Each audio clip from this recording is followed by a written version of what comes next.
vedettes de notre série de la semaine. Ils savent à peine parler, mais sourient déjà comme des professionnels au photographe. Les enfants sont de plus en plus présents dans la publicité. Carole Panté et Yvan Thorimbert se sont rendus à Lausanne dans une des rares agences à recruter ces mannequins en herbe. Tu me regardes? Super, tu regardes par ici? Nina a 8 ans. Vous avez l'impression de la connaître?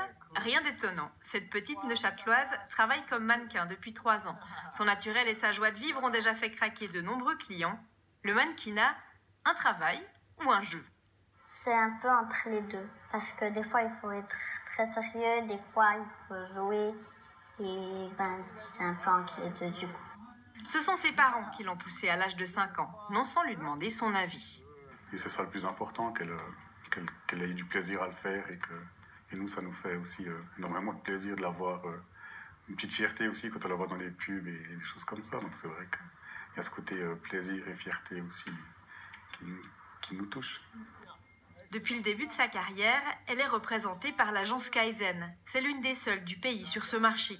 Près de 250 enfants figurent dans son catalogue. Le plus souvent, ce sont les parents qui proposent directement les services de leur progéniture. Et les clients sont variés. On a beaucoup de catalogues scandinaves qui viennent faire leur shooting en Suisse, qui profitent de nos magnifiques paysages. Sinon, des sociétés pharmaceutiques ou même d'assurance qui veulent montrer une famille complète. 1, 2... À 3 ans, Jordan vient de séduire une entreprise allemande de prêt-à-porter qu'il a choisie pour sa dernière collection.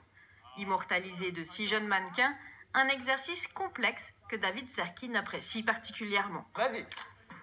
Ouais, génial. C'est juste très important qu'ils s'amusent très bien, donc ils font beaucoup d'énergie. Mais il y a quelques enfants comme lui qui sont déjà vraiment, ils s'amusent bien, ils s'éclatent bien.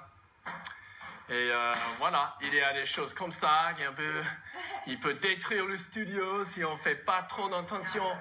Si les États-Unis et la France imposent que les salaires des enfants soient versés sur des comptes bloqués jusqu'à leur majorité, rien de tel en Suisse. Seule contrainte, une limite maximum de 3 heures de travail quotidien. Donc il a 100 comptes qu'il pourra utiliser à ses 18 ans. Je l'ai bloqué, donc on ne peut pas l'utiliser avant. Donc je mets une partie pour lui et sinon le reste je l'utilise pour son anniversaire ou ça dépend. Jordan espère bien recevoir un camion de pompiers en guise de salaire ce jour-là. Le rêve de Nina, c'est le cinéma. En attendant de décrocher un vrai rôle, elle s'amuse devant les objectifs et profite de pouvoir être parfois dispensée d'école pour le faire. Excellent.